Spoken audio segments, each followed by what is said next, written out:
2022 est sortie une vidéo du youtubeur Pseudoless, dans laquelle il parle de son amour pour le titre Killer 7. Il emploie même le terme de choc jeu vidéo qu'il définit comme une œuvre qui marque au fer rouge son profil de joueur. Et à la fin, il dit ceci. Modestement créer une sorte d'effet boule de neige où chacun irait de son expérience choc et fondatrice en matière de jeux vidéo. Que ce soit ici dans les commentaires, sur Twitter, ou même pourquoi pas via une vidéo YouTube dans votre propre style. Une vidéo YouTube, hein. Et bah pourquoi pas. Bienvenue dans cette vidéo, à moitié écrite, à moitié improvisée, qui va parler de mon choc JV. Quand on parle de choc jeu vidéo, deux titres me viennent en tête. Le premier, c'est un jeu d'horreur, sorti à une époque où je mettais encore des couches. Un jeu que j'ai donc découvert presque 20 ans plus tard, et qui m'a complètement retourné, alors que je pensais que son âge allait me rebuter. Mais ce sera peut-être pour une autre fois. J'ai une histoire bien plus tordue et sinueuse avec le titre dont je vais vous parler aujourd'hui. Alors asseyez-vous confortablement et laissez-moi vous emmener à Yharnam. Notre histoire commence en décembre 2019 quand j'ai chopé la grippe. Mais une grippe vraiment sympa, hein, le genre de maladie où je savais que pendant une semaine, la seule chose que je pourrais faire c'est des siestes et jouer aux jeux vidéo. Étant alors étudiant et donc fauché, j'ai profité d'une offre d'essai pour le feu PS Now, service d'abonnement de Sony, et j'ai téléchargé les jeux qui m'intéressaient. Et parmi ces jeux, il y en a un dont la direction artistique m'avait toujours fait de l'œil, mais que j'avais jamais osé essayer. Une fois le téléchargement fini, j'ai donc lancé le jeu et... Ah, j'ai détesté! J'ai passé environ 5 heures sur le jeu, et j'ai pas réussi à en passer la première zone. Je trouvais le tout magnifique mais ultra confus. Je me perdais, je mourais, j'essayais de revenir sur mon chemin, mais je mourais en route et je perdais ma progression. J'ai désinstallé le jeu et j'ai juré que plus jamais je toucherais à cette œuvre du démon qu'est Bloodborne. Seulement aujourd'hui, si vous allez voir mon profil de joueur, vous verrez que j'ai le trophée platine de Bloodborne, ce qui signifie que j'ai complété le jeu à 100%. Du coup, qu'est-ce qui s'est passé? J'ai bel et bien décidé de plus toucher au jeu, et je m'y suis tenu pendant 2 longues années. Malgré tout, j'avais pas oublié Bloodborne. Je pensais souvent à lui comme un ex qu'on regrette, mais dont on considère la relation trop toxique. La flamme s'est ravivée en mars 2022, quand le jeu, dans sa version définitive, est passé à 8 € sur le store PlayStation.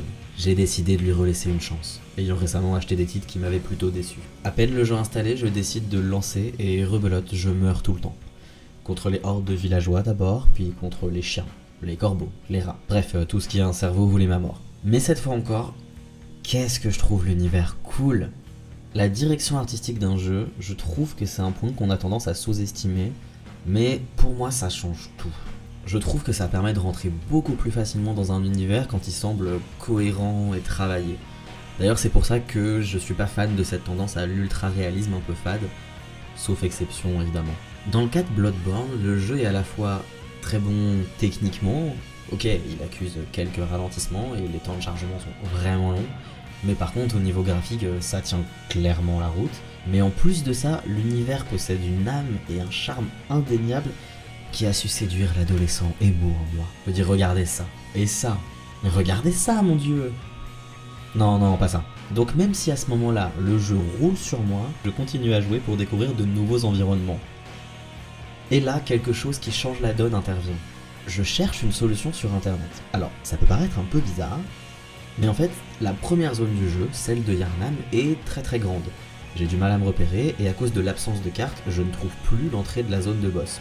C'est à ce moment-là que je suis tombé sur la géniale chaîne de Exerve, qui a transformé mon expérience. Je découvre grâce à son guide qu'il y a en fait 2 boss dans la zone, je découvre aussi le système de raccourcis que j'avais complètement raté, et une tonne d'infos utiles pour passer le premier niveau qui me donne tant de mal. En fait c'est bête, mais ces guides m'ont vraiment donné les infos nécessaires pour envisager le jeu avec plus de sérénité et de motivation. Le jeu ne devenait pas miraculeusement plus simple, par contre j'avais plus l'impression de me faire bisuter quoi. Je regardais pas les guides avant de commencer une nouvelle zone pour pas me faire spoiler, par contre j'avais vraiment aucun scrupule à le consulter pour voir si j'avais pas manqué un objet, un raccourci ou une technique pour passer un endroit difficile quand je bloquais. Cette fois il m'aura fallu environ 6 heures pour passer la première zone du jeu et battre le père Gascogne. C'est une longue intro pour juste vous dire que j'ai réussi à finir le premier niveau et que je suis un peu nul à Bloodborne, mais je trouve ça essentiel de vous en parler pour expliquer un truc. Je trouve que Bloodborne n'est pas un jeu très accessible. Quand je parle d'accessibilité, je parle pas d'accessibilité pour des joueuses et des joueurs handicapés. Je ne suis pas concerné, je peux juste dire que je trouve les sous-titres trop petits pour mes yeux, mais pour le reste, je ne sais pas. Non, quand je parle d'accessibilité ici, je parle plutôt d'apprentissage pour des nouveaux joueurs et des nouvelles joueuses. Peut-être que toute cette intro vous a horripilé car vous n'avez pas eu tant de mal à faire Bloodborne et que franchement toute cette galère c'est peut-être ma faute parce que je jouais mal. Et en vérité oui, c'est plus que probable même.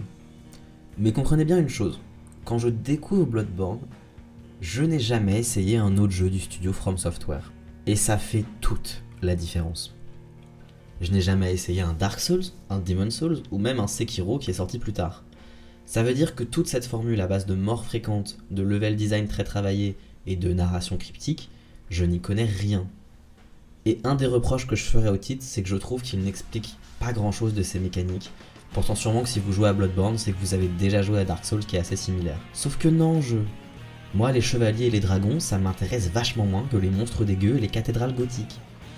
Ça peut paraître anecdotique dit comme ça, mais je pense sincèrement que la réputation de jeu infaisable que se coltinent les titres From Software vient en partie de cette absence de pédagogie. Ok, il y a un mini tuto au début, mais c'est clairement pas assez pour un nouveau venu. Et la communauté des fans de Bloodborne et des fans de From Software de manière générale est assez divisée sur le sujet. En fait, c'est la communauté de fans la plus éparse que j'ai jamais vue de ma vie. C'est-à-dire que d'un côté, vous avez des chaînes YouTube qui vont faire des guides ultra détaillés et vous dire « Surtout, n'abandonne pas, je sais que tu peux le faire, tu vas voir, cette expérience est vraiment chouette, je crois en toi. » Et toute une autre partie hyper élitiste qui, à mon sens, n'a pas vraiment compris la philosophie du jeu, qui va vous dire que, franchement, si vous y arrivez pas et si vous trouvez que c'est trop dur, c'est juste que vous jouez mal. Au passage, c'est aussi ceux qui considèrent qu'il n'y a absolument aucun défaut dans leur jeu et qu'on ne peut pas en parler. Allez, tant qu'à mettre les fans de From Software à dos, parlons des autres défauts. Ce que j'ai trouvé pas ouf dans le jeu. Le système de fiole de sang d'abord. C'est un consommable qu'on doit farmer et qui a tendance à manquer sur les boss difficiles. Et il faut parfois marcher longtemps et se taper un horrible temps de chargement avant de retenter un boss et mourir en 10 secondes, ce qui est très frustrant. De plus, on peut pas se téléporter d'une zone à une autre, mais on doit toujours passer par le rêve du chasseur, le hub central du jeu, et subir des longs temps de chargement. Bon voilà, maintenant que j'ai évacué le négatif, je peux parler du positif. Et c'est tout le reste en fait. Le système de combat, c'est un des plus efficaces que j'ai jamais rencontré dans un jeu. Qu'on parle de la diversité des armes, du système de contre, ou même simplement de la diversité du bestiaire, je trouve ça admirable. C'est le cas des boss aussi que j'ai souvent trouvé très bon. Même le DLC du jeu vaut carrément le coup, alors que c'est une pratique avec laquelle j'ai souvent du mal. Aujourd'hui, j'ai 150 heures de jeu sur Bloodborne, réparties sur 2 personnages au style de combat différent. J'ai aussi mis la main sur le trophée platine, comme je vous l'ai dit, et j'en suis vraiment très fier. En dehors des qualités intrinsèques du jeu et de ma découverte de la formule, il y a aussi une dernière chose qui m'a fait considérer ce titre comme un choc JV. Je crois que le jeu est arrivé au bon moment. D'accord, j'ai d'abord abandonné une première fois, et je trouve que c'est pas 100% la faute et que le jeu n'est pas assez accueillant avec les nouveaux venus. Mais je pense aussi que j'ai pas joué au bon moment. C'est un point qu'on a tendance à négliger dans les avis de chacun et chacune sur des œuvres culturelles. Parfois c'est juste pas le moment pour nous. Jouer à The Evil Within un lundi ensoleillé avec un ami dans la pièce rendra sans doute l'expérience moins marquante. S'essayer à The Octopath Traveler alors qu'on a des sessions de jeu très courtes à lui accorder va sans doute altérer notre jugement. Démarrer Bloodborne à 39 de fièvre, même avec de la bonne volonté, c'était peut-être pas une super idée. Je trouvais ça important d'en parler et je voulais garder ça pour la fin. En fait, je pense que Bloodborne m'a aidé. Quand j'ai voulu lui laisser sa chance pour la seconde fois, je traversais une période plutôt pas cool de ma vie dont je suis aujourd'hui heureusement sorti. Je passais beaucoup de temps à travailler et j'avais l'impression de manquer d'emprise sur mon quotidien. Si beaucoup de gens dans ce genre de situation vont plutôt se tourner vers des jeux dits wholesome, c'est-à-dire mignons et légers, pour pallier à ses problèmes perso et se détendre, perso c'est l'expérience inverse qui m'a aidé. Bloodborne c'est un jeu difficile certes, j'irais même jusqu'à dire impitoyable. Mais je considère chaque victoire comme une vraie récompense. Découvrir une nouvelle zone du jeu, ramasser une nouvelle arme que j'utiliserai jamais parce que je voue un amour invétéré pour le coup précis, découvrir des bribes de scénario avec une cinématique, ce sentiment de contrôle, d'accomplissement et de découverte, aucun autre jeu n'a pu me le procurer. Et quand j'ai fini le titre, je l'ai relancé pour tenter son DLC et découvrir de nouvelles façons de combattre et des routes que je n'avais pas encore explorées. C'est déjà rare que je fasse un jeu 2 fois, mais alors que je relance une partie juste après avoir fini la première, c'est tout simplement jamais arrivé. C'est donc pour toutes ces raisons que je considère que Bloodborne c'est mon choc jeu vidéo personnel.